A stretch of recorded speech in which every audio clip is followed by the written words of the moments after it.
2026년 어느 깊은 밤, 중동의 밤하늘은 별빛 대신 섬뜩한 섬광으로 붉게 물들었습니다. 텔아비브와 테헤란의 상공을 가로지르는 것은 낭만적인 유성우가 아니라 서로의 심장을 겨냥한 수백 기의 탄도미사일과 이를 필사적으로 막아내는 방공망의 거대한 불꽃이었습니다. 전 세계는 숨을 죽였습니다. 수십 년간 이어져 온 끔찍한 그림자 전쟁이 마침내 임계점을 넘어 전면전이라는 파멸의 문턱에 섰기 때문입니다. 언제 핵이라는 금지된 문이 열릴지 모른다는 공포가 전 지구를 집어삼키고 있습니다. 긴급 속보를 전하는 앵커들의 다급한 목소리가 각국의 언어로 전 세계의 거실에 울려 퍼집니다. 이란과 이스라엘, 중동의 두 거인이 마침내 돌이킬 수 없는 파국의 방아쇠를 당겼습니다. 지도상에서 서로를 완벽하게 지워버리겠다고 맹세한 두 철천 지원수. 오늘날의 이 참혹한 뉴스를 지켜보는 우리는 이 두 국가가 태초부터 이토록 서로를 증오하도록 운명 지어졌다고 굳게 믿어왔습니다. 종교가 다르고 이념이 다르며 서로가 그리는 중동의 미래가 완전히 상극이기 때문입니다. 하지만 대부분의 사람들이 모르는 사실이 있습니다. 지금 당장이라도 서로를 잿더미로 만들 기세인 이 두 나라가 불과 반세기 전만 해도 중동에서 가장 가까운 그야말로 피를 나눈 형제 같은 절친한 맹방이었다는 사실입니다. 믿어지십니까? 이스라엘을 파멸시키겠다고 공언하는 이란, 그리고 이란의 심장부를 선제 타격으로 짓밟으려는 이스라엘. 이 둘은 한때 서로의 생존을 위해 정보와 무기, 그리고 막대한 자본을 아낌없이 공유했던 완벽한 파트너였습니다. 시간의 무심한 모래 아래, 그리고 수많은 정치적 거짓말과 흘려진 피 아래에는 지금도 그들이 나눴던 끈끈한 우정의 흔적이 묻혀 있습니다. 이스라엘의 에일라트 항구에서 지중해의 아슈켈론까지 이어지는 거대한 비밀 송유관이 바로 그것입니다.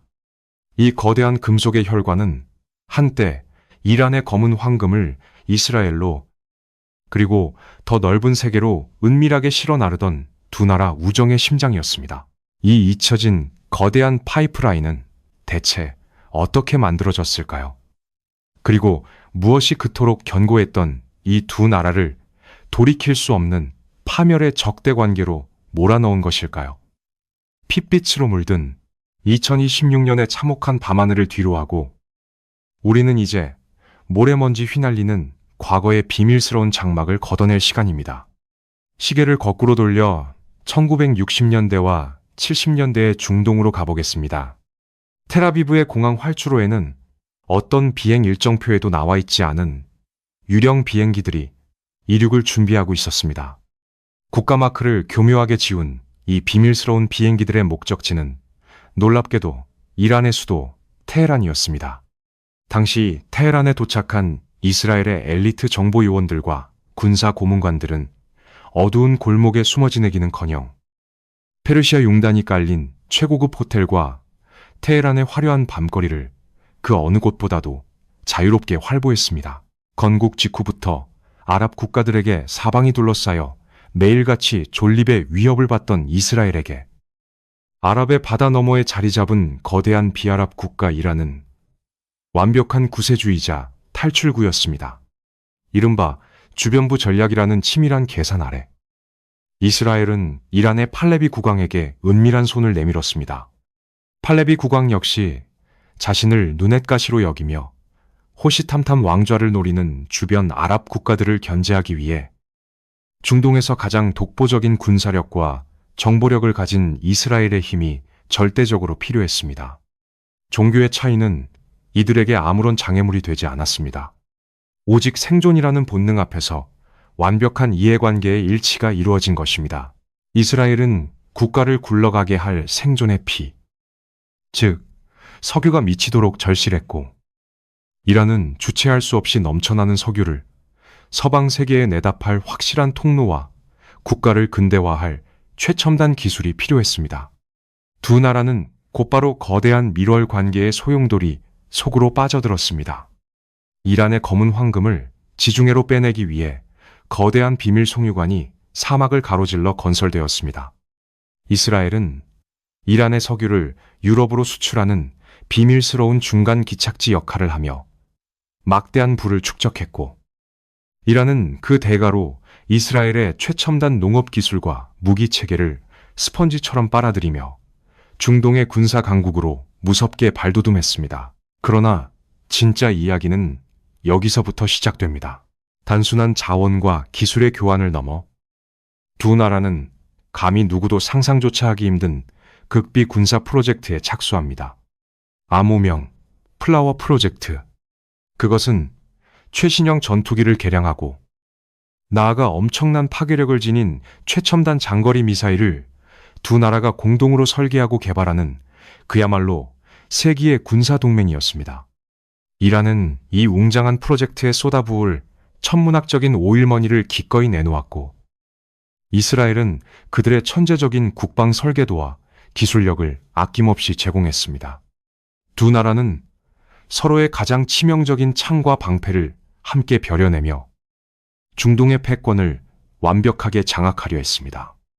정보기관들은 마치 한 몸처럼 움직였고, 아랍의 적대 세력을 무너뜨리기 위해 이라크 내의 반군을 공동으로 지원하는 등 국경을 초월한 형제애를 과시했습니다. 1970년대 후반의 어느 날, 테헤란의 화려한 궁전, 깊숙한 밀실에서 수십억 달러 규모의 1급 비밀 무기 협정이 최종적으로 체결되었습니다. 최고급 샴페인 잔이 부딪히는 경쾌한 소리와 함께 두 나라의 수뇌부들은 서로를 향해 환하고 만족스러운 미소를 지었습니다. 그들은 자신들의 결속이 영원할 것이라 믿어 의심치 않았습니다. 그리고 이것은 단지 시작에 불과했습니다. 하지만 서류에 서명하며 굳건한 우정을 맹세하던 그들 중 그 누구도 자신들이 쏟아부은 막대한 돈과 기술로 만들어진 바로 그 치명적인 무기들이 불과 몇 년 뒤 자신들의 심장을 겨누는 세상에서 가장 끔찍한 비수가 될 것이라는 사실을 상상조차 하지 못했습니다. 모래 폭풍이 몰려오고 있었습니다. 모든 것을 휩쓸어버릴 거대한 혁명의 폭풍이 말입니다. 1979년 초, 테헤란의 메흐라바드 국제공항은 그야말로 아비규환의 생지옥이었습니다. 수십 년간 절대 권력을 휘두르며 중동의 현대화를 이끌던 팔레비 국왕이 성난 민심의 파도를 견디지 못하고 초라하게 망명길에 오른 직후였습니다. 공항 터미널에는 피비린내 나는 숙청을 피해 이란을 탈출하려는 외국인들과 왕당파들로 발 디딜 틈이 없었습니다. 그리고 그 혼돈의 한가운데에는 불과 며칠 전까지만 해도 테헤란의 최고급 식당에서 이란 장성들과 고급 와인을 기울이던 이스라엘 정보기관 요원들과 외교관들이 있었습니다. 그들은 이제 자신들을 갈기갈기 찢어 죽이려는 성난 시위대의 눈을 피해 현지인의 허름한 옷차림으로 위장한 채 숨을 죽이고 마지막 탈출 비행기를 기다려야만 했습니다. 어제까지만 해도 세상에서 가장 든든한 동맹국이었던 땅이 하루아침에 빠져나가지 못하면 목숨을 잃게 되는 거대한 덫으로 변해버린 것입니다. 테헤란의 거리는 아야톨라 호메이니의 초상화를 든 수백만 명의 시위대로 검게 뒤덮였습니다. 이슬람 혁명의 거센 불길은 이란이 가진 과거의 모든 흔적을 무자비하게 집어삼켰습니다. 호메이니가 이끄는 새로운 이슬람 공화국 정권에게 이스라엘은 더 이상 생존을 위해 손을 잡아야 할 협력의 파트너가 아니었습니다. 미국이 타락한 제국주의를 상징하는 큰 악마라면 이스라엘은 이슬람 세계의 심장부를 오염시키고 팔레스타인 형제들의 피를 쥐어짜는 끔찍한 작은 악마로 공식 규정되었습니다. 철저한 실용주의와 국가 이익이라는 차가운 계산 위에 세워졌던 두 나라의 눈부신 밀월 관계는 타협을 모르는 맹렬한 종교적 이념과 끓어오르는 증오의 용광로 속으로 무참히 던져졌습니다. 수십억 달러 규모의 비밀무기 개발 프로젝트는 하루아침에 불쏘시개로 전락했고, 이란의 핏줄 같은 석유를 이스라엘로 실어 나르던 거대한 송유관의 밸브도 영원히 굳게 닫혀버렸습니다. 하지만 대부분의 사람들이 모르는 사실이 있습니다. 혁명의 소용돌이가 모든 것을 파괴하던 그 끔찍한 절망의 순간에도 이스라엘 수뇌부는 이란과의 은밀한 끈을 완전히 놓지 않으려 발버둥 쳤다는 것입니다. 그들은 이 거대한 혁명이 단지 일시적인 정치적 열병일 뿐이며 이란의 새 지도자들 역시 사방을 에워싼 아랍 국가들의 위협에 맞서기 위해서는 결국 이스라엘의 압도적인 정보력과 무기가 다시 필요해질 것이라고 순진하게 오판했습니다. 이스라엘은 유럽의 비밀 채널을 통해 새 정권과 은밀한 접촉을 시도하며 산산조각 난 우정의 파편이라도 주워 담으려 필사적으로 매달렸습니다. 그러나 진짜 이야기는 여기서부터 시작됩니다. 이스라엘의 그 어떤 필사적인 구애도 이란 새 정권이 뼛속 깊이 품은 지독한 이념적 적대감을 꺾을 수는 없었습니다. 이란은 철저하고도 완벽하게 이스라엘의 존재 자체를 지구상에서 지워버리기로 결심합니다. 테헤란 곳곳에 남겨진 이스라엘의 상업적, 군사적 흔적들은 샅샅이 파괴되고 불태워졌습니다. 과거에 달콤했던 동맹의 기억은 이제 입에 담는 것조차 반역이 되는 금기어가 되었습니다. 그리고 이것은 단지 시작에 불과했습니다. 이란 혁명 지도부는 전 세계를 향해 자신들의 새로운 적대감을 가장 폭력적이고 상징적인 방식으로 선포할 준비를 마쳤습니다.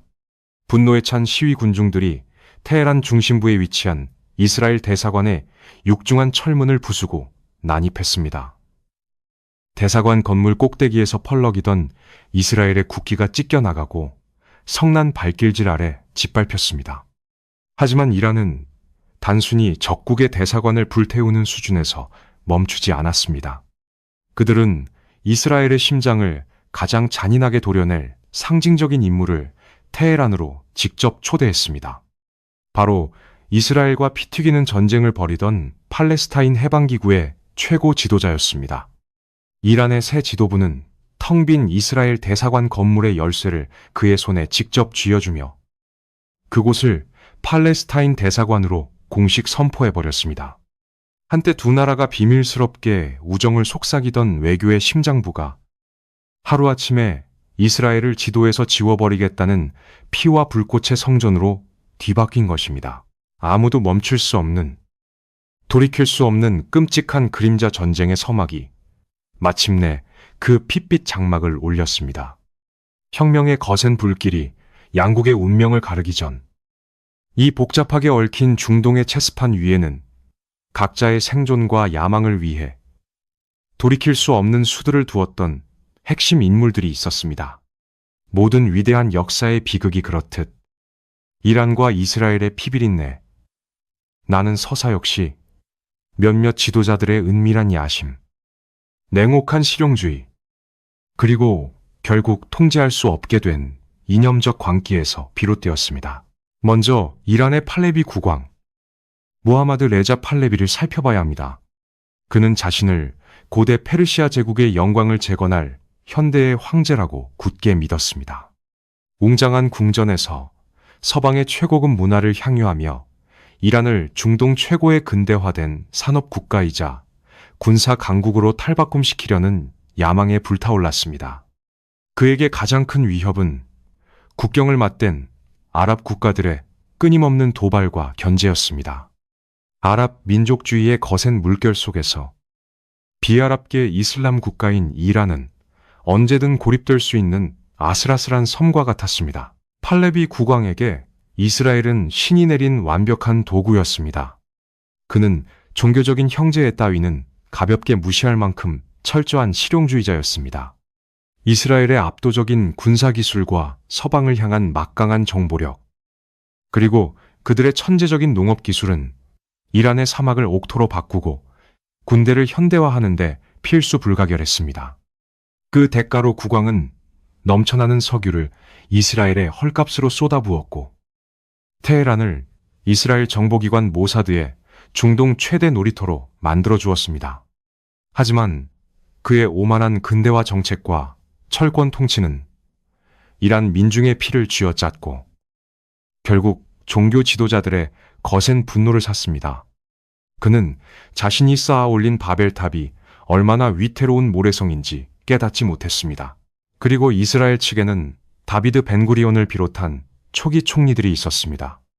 건국 직후부터 아랍 국가들의 맹렬한 공격에 시달리며 국가의 존망이 벼랑 끝에 몰렸던 그들에게는 단 한 명의 동맹이라도 아쉬웠습니다. 아랍의 바다에 갇힌 고립무원의 섬 이스라엘에게 주변 아랍 국가들의 배후에 위치한 비아랍 국가들, 즉 이란, 튀르키예, 에티오피아와 손을 잡는 이른바 주변부 전략은 선택이 아닌 생존 그 자체였습니다. 이스라엘의 지도자들은 이란 국왕의 허영심을 영리하게 이용했습니다. 그들은 이란 장교들을 훈련시키고 최신 무기 도면을 넘기면서도 이란 내의 반대파 동향이나 왕정의 부패에 대해서는 철저하게 눈을 감았습니다. 오직 이스라엘의 안보를 위한 거대한 방패막이 필요했을 뿐입니다. 하지만 대부분의 사람들이 모르는 사실이 있습니다. 팔레비 국왕 시절 이스라엘의 최고 위급 인사들과 이란 수뇌부 사이에는 공식 기록에 전혀 남지 않은 은밀하고 사적인 만남들이 수없이 많았다는 것입니다.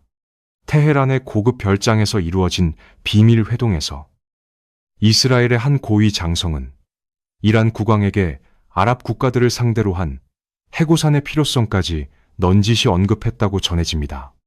당시 두 나라는 서로의 생존을 위해서라면 악마와도 손을 잡을 준비가 되어 있었던 것입니다. 그러나 진짜 이야기는 여기서부터 시작됩니다. 혁명의 불길 속에서 화려하게 등장한 아야톨라 루홀라 호메이니. 그는 앞선 두 지도자의 실용주의를 경멸하며 모든 판을 뒤엎었습니다. 호메이니에게 세상은 신앙과 불신앙, 억압받는 자와 억압하는 자라는 단순하고도 맹렬한 이분법으로 나뉘어 있었습니다. 팔레비 왕조의 타락을 청산하고 진정한 이슬람 국가를 건설하려는 그에게 이스라엘은 제국주의 미국이 중동에 심어놓은 사악한 암세포에 불과했습니다. 이스라엘과의 단교는 단순한 외교 정책의 변화가 아니라 혁명의 순수성을 증명하는 가장 강력한 종교적 의식이었습니다. 그리고 이것은 단지 시작에 불과했습니다. 호메이니는 이스라엘을 파괴하는 것을 넘어 이란의 이슬람 혁명을 전 중동으로 수출하겠다는 거대한 야망을 품었습니다.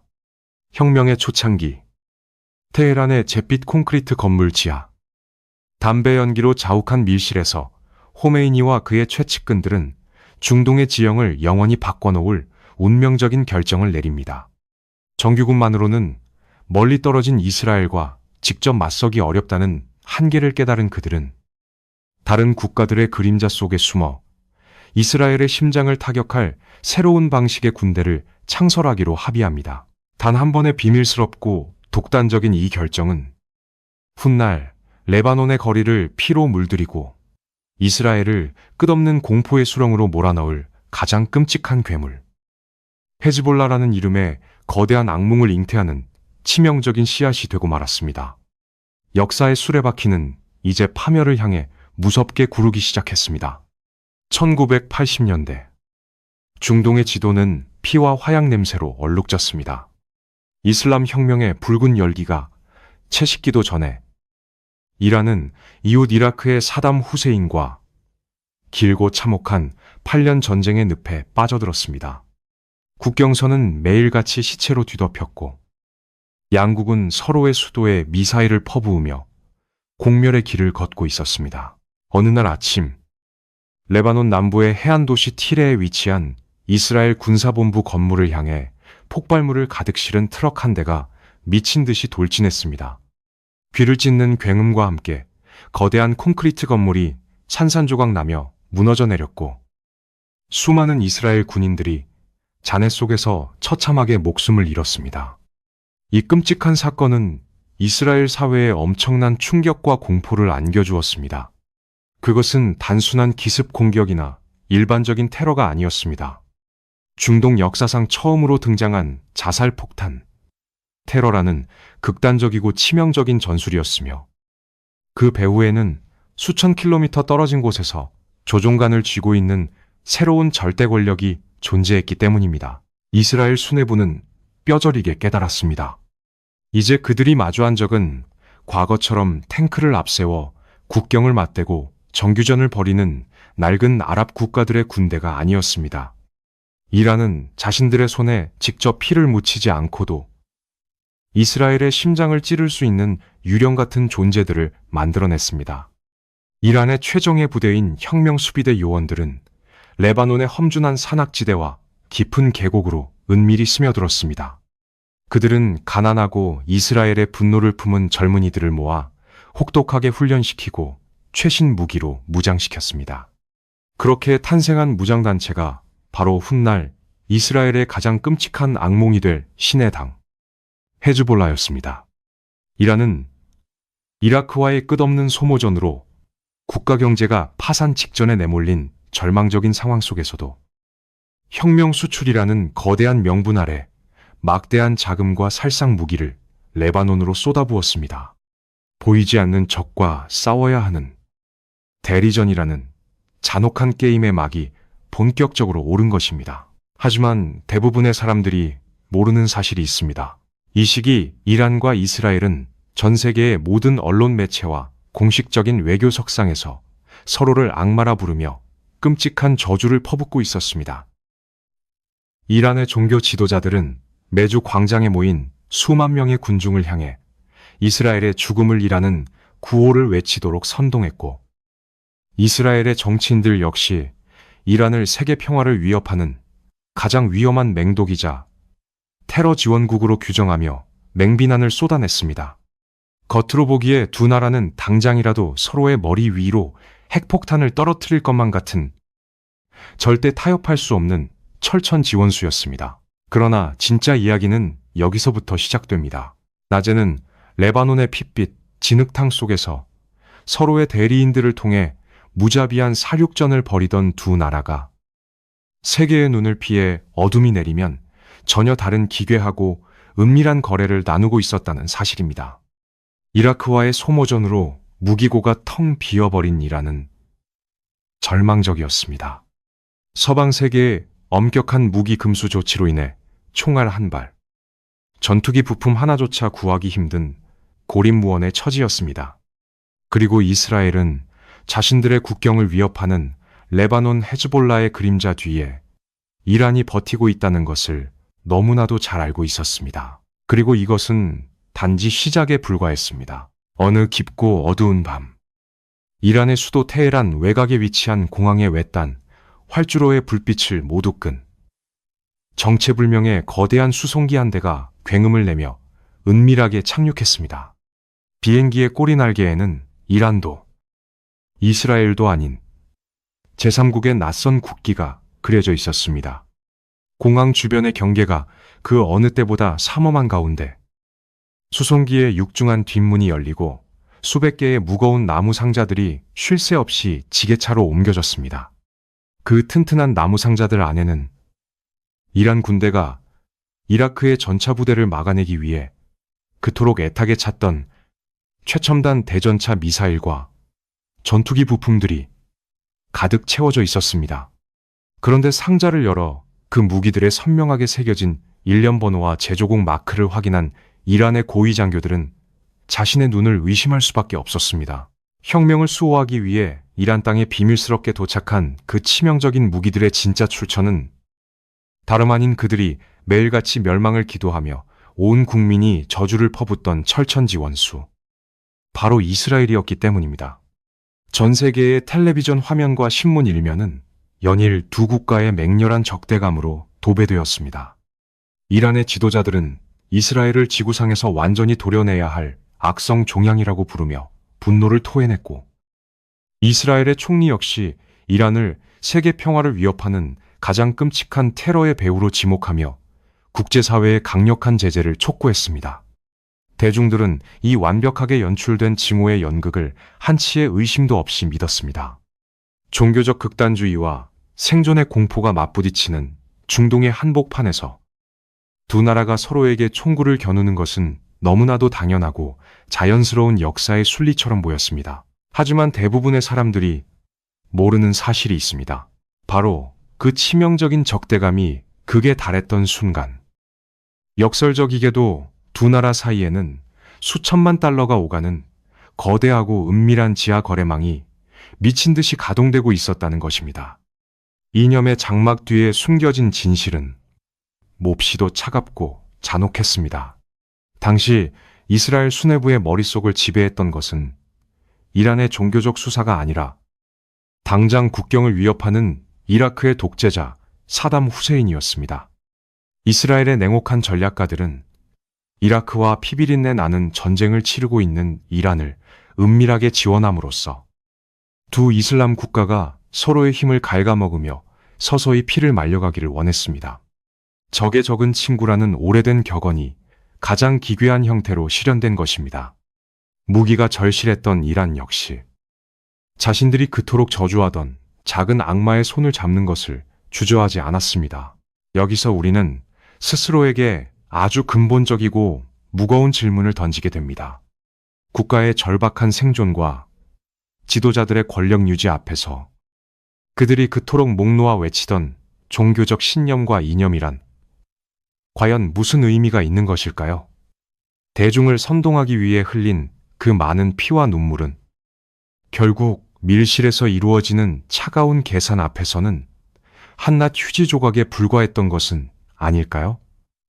이스라엘의 무기가 제3국의 국기를 단 선박과 비밀 계좌를 통해 이란의 항구로 끊임없이 흘러들어가는 동안 정치인들이 대중에게 주입한 이념의 순수성은 완벽한 위선으로 전락하고 말았습니다. 그러나 진짜 이야기는 여기서부터 시작됩니다.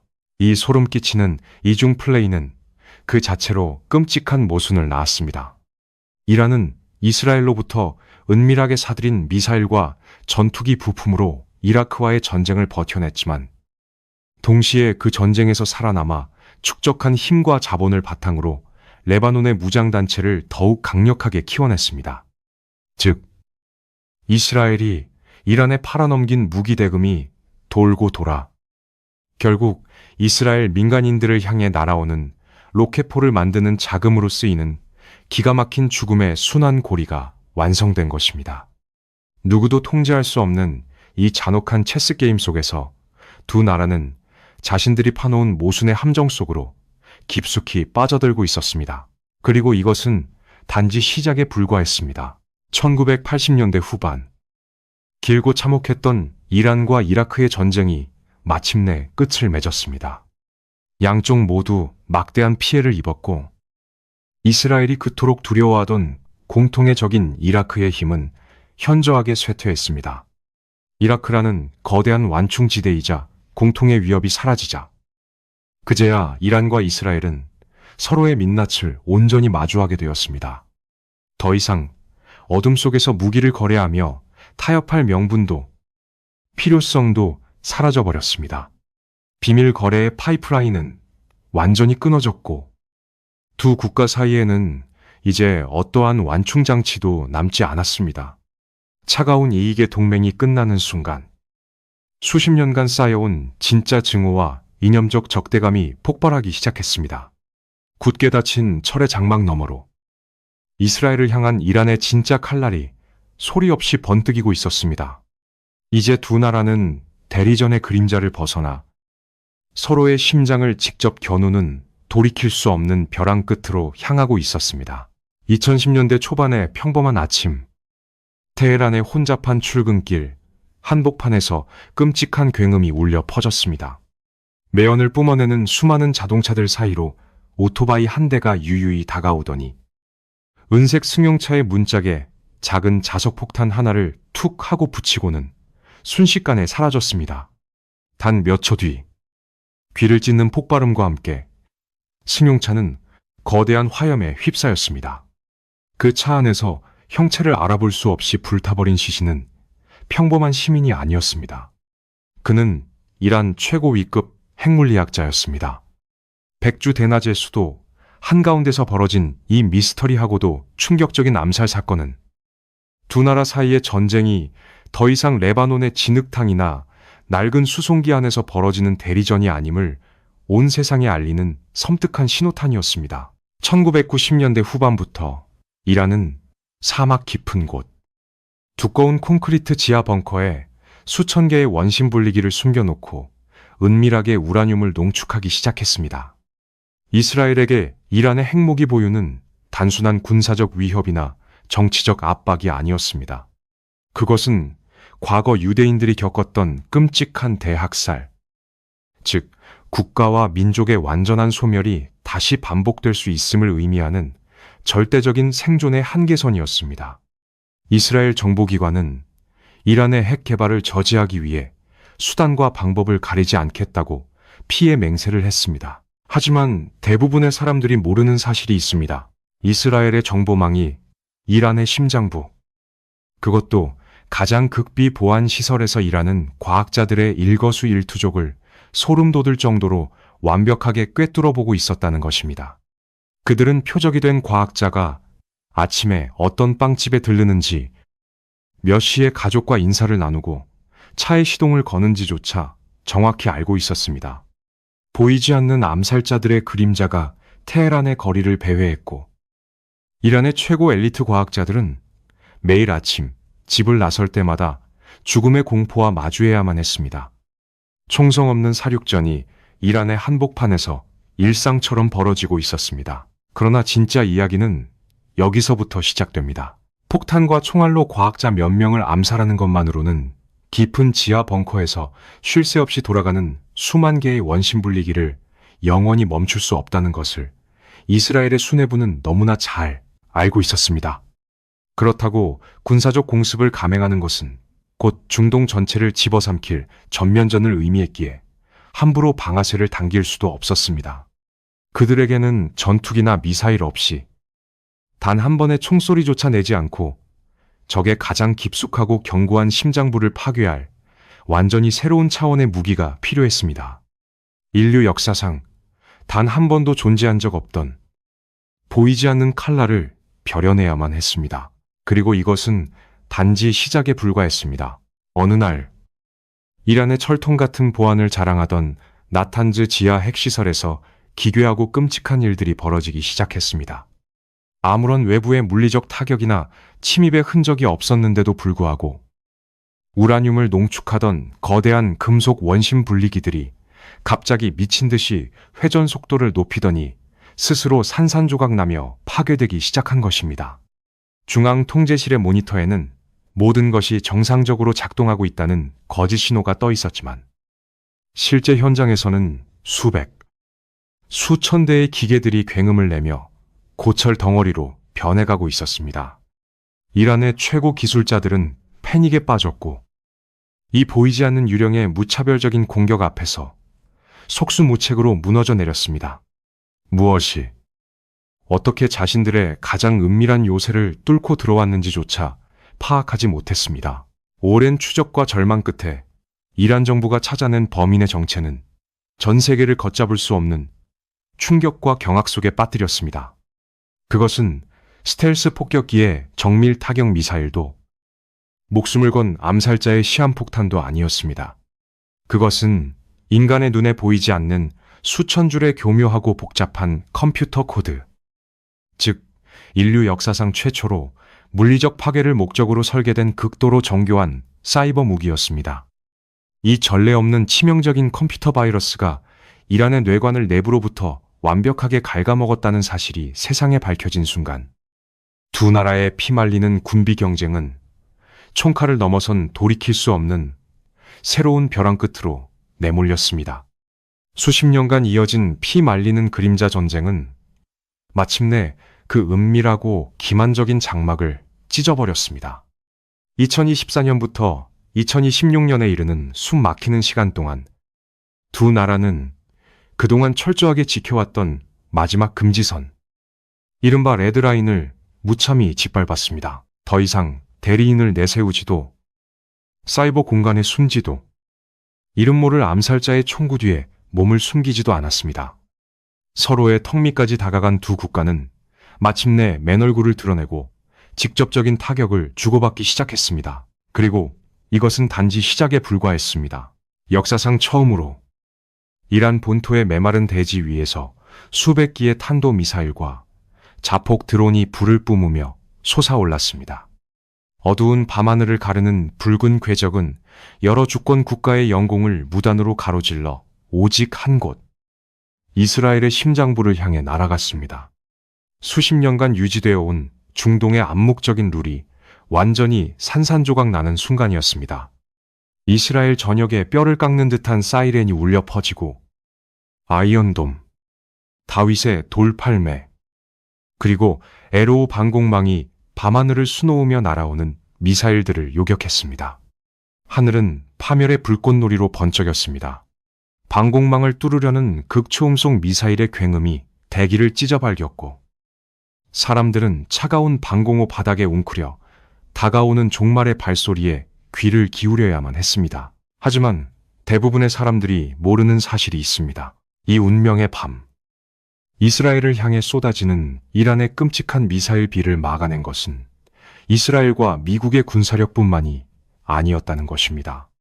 이스라엘을 증오한다고 공개적으로 외치던 주변의 아랍 국가들, 바로 요르단과 사우디아라비아의 전투기들이 은밀하게 날아올라 이스라엘의 방어망을 도왔습니다. 한때 이스라엘을 지도에서 지우려 피 흘려 싸웠던 아랍 국가들이 이제는 이란의 거대한 팽창을 두려워한 나머지 철천 지원수였던 이스라엘의 방패를 자처한 것입니다. 종교적 형제와 이념의 연대는 거대한 지정학적 생존의 공포 앞에서 또다시 한낱 휴지 조각이 되어 공중에서 흩어졌습니다. 그러나 진짜 이야기는 여기서부터 시작됩니다. 이란의 사상 초유의 직접 타격에 이스라엘 역시 침묵하지 않았습니다.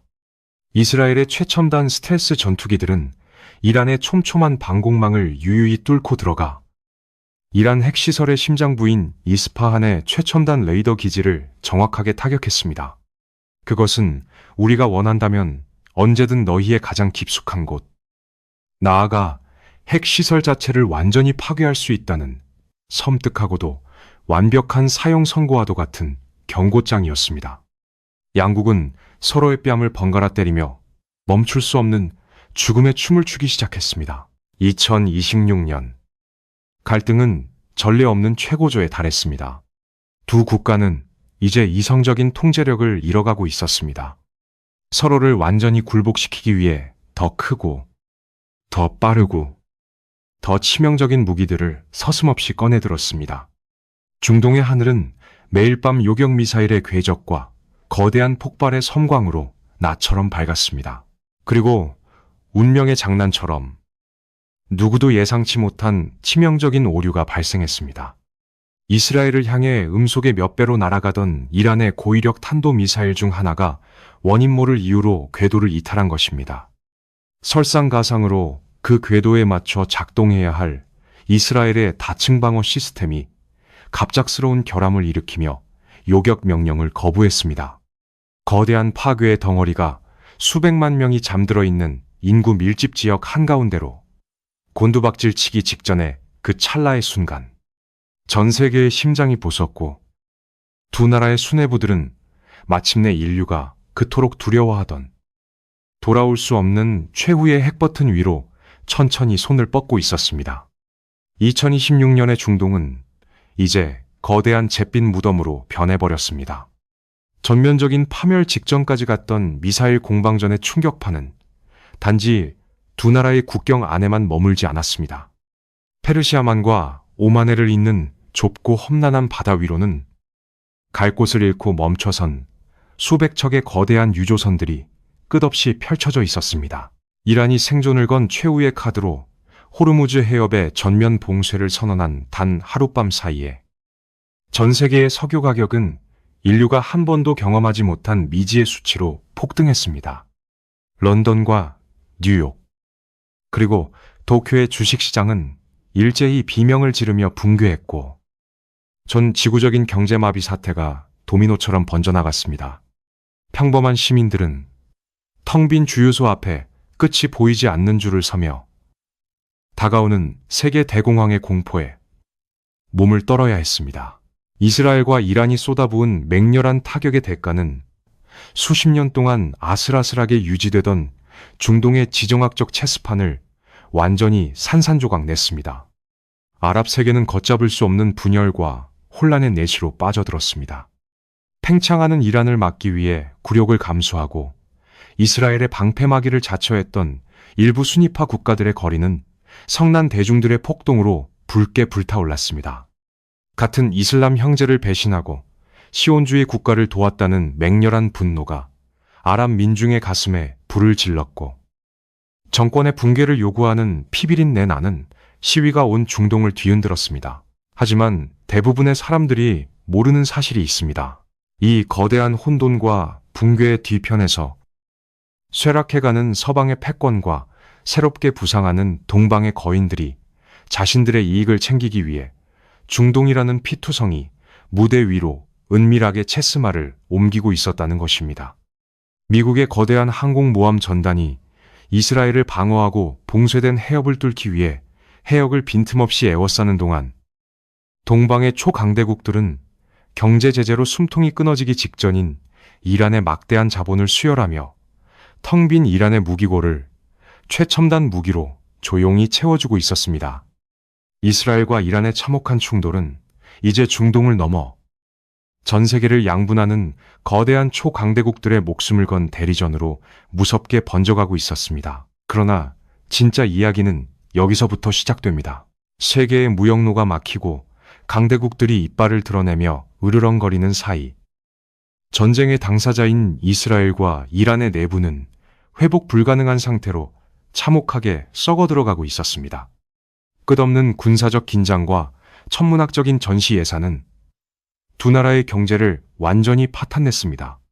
이스라엘의 자랑이던 최첨단 기술 단지들은 텅 비어버렸고, 유능한 젊은이들은 절망 속에서 조국을 등졌습니다.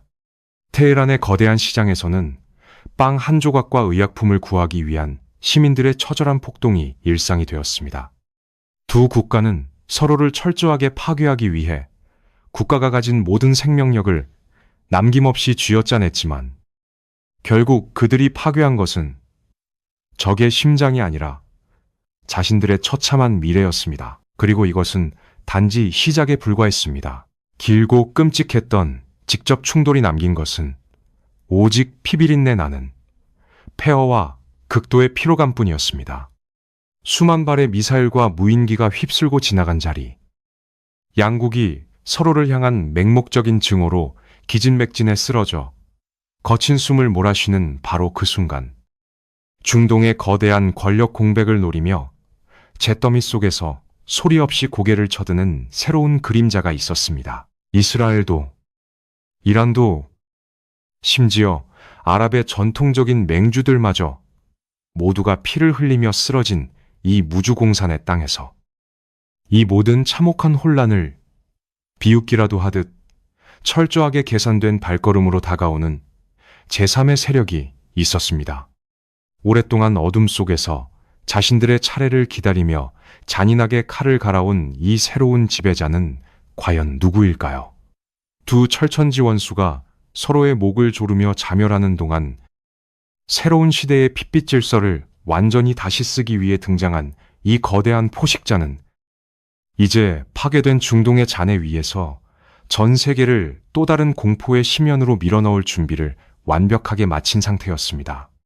만약 1979년에 그 거센 이슬람 혁명이 이란을 휩쓸지 않았다면 2026년 오늘날의 세계는 과연 어떤 모습일까요?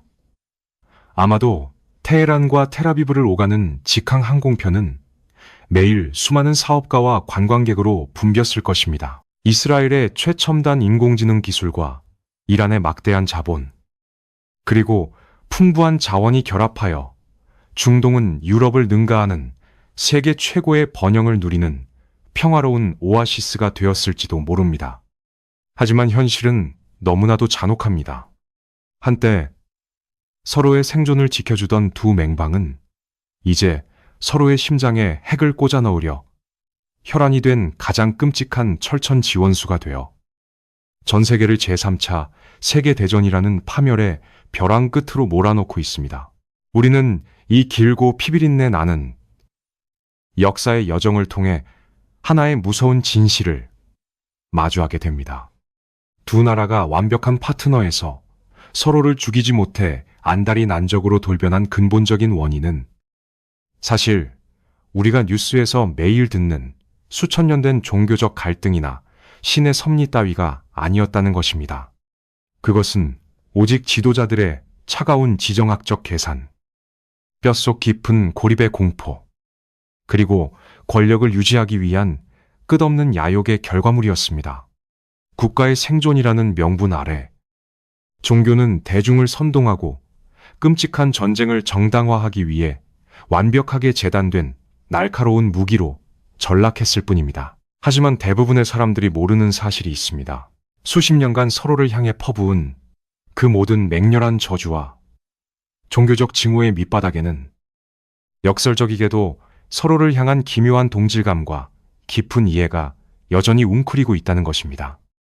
순위파 아랍 국가들의 거대한 바다에 둘러싸인 비아랍계 시아파 국가 이란, 그리고 이슬람 세계의 심장부에 홀로 남겨진 유대인 국가 이스라엘.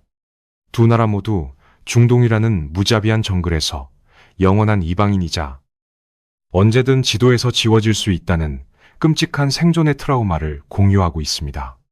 그들이 그토록 서로를 잔인하게 파괴하려 했던 것은 어쩌면 거울에 비친 자신의 가장 취약하고 두려운 모습을 상대방에게서 보았기 때문일지도 모릅니다.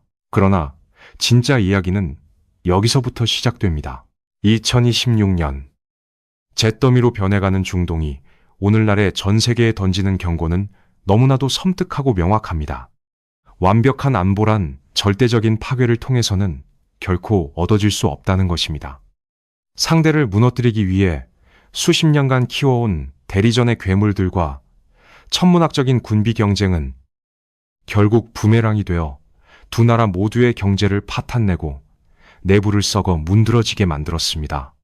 그들이 제로섬 게임에 눈이 멀어 서로의 살점을 뜯어먹는 동안 어둠 속에서 힘을 키운 제3의 세력들이 중동의 패권을 집어삼키려 포위망을 좁혀오고 있습니다. 과거의 맹방을 배신하고 이념의 광기에 사로잡힌 대가는 결국 국가 자체의 파멸이라는 가장 가혹한 청구서로 돌아왔습니다. 그리고 이것은 단지 시작에 불과했습니다. 만약 세계가 이란과 이스라엘이 겪은 이 비극적인 배신과 자멸의 역사에서 아무런 교훈을 얻지 못한다면 맹목적인 적대감과 공포가 빚어내는 이 끔찍한 사이클은 중동을 넘어 아시아, 유럽, 그리고 전 지구로 번져나갈 것입니다. 이제 우리는 처음 이야기를 시작했던 그곳, 이스라엘의 지중해 연안으로 다시 돌아갑니다. 과거 이란의 검은 황금을 쉴 새 없이 실어 나르며 두 나라의 끈끈한 우정을 상징했던 거대한 비밀 송유관. 오늘날 그 파이프라인은 버려진 채 붉게 녹슬어 차가운 사막의 모래 아래 깊숙이 묻혀 있습니다. 마치 한때 존재했던 그들의 찬란했던 밀월 관계가 모두 환상이었던 것처럼 말입니다. 하지만 역사의 수레바퀴는 누구도 예측할 수 없는 방향으로 굴러갑니다. 영원한 적도, 영원한 친구도 없는 이 무자비한 국제 정치의 소용돌이 속에서 우리는 마지막으로 묵직한 질문을 던지게 됩니다. 두 나라를 좌자맨 이 핏빛 증오는 과연 영원한 운명일까요? 아니면 훗날 어느 날 살아남기 위해 발버둥치는 새로운 세계 질서의 폐허 속에서 이 두 철천지 원수가 또다시 은밀하게 손을 맞잡아야만 하는 기막힌 역사의 반복이 그들을 기다리고 있을까요? 모래바람이 불어오는 텅 빈 사막 위로 대답 없는 질문만이 짙은 여운을 남기며 조용히 흩어집니다.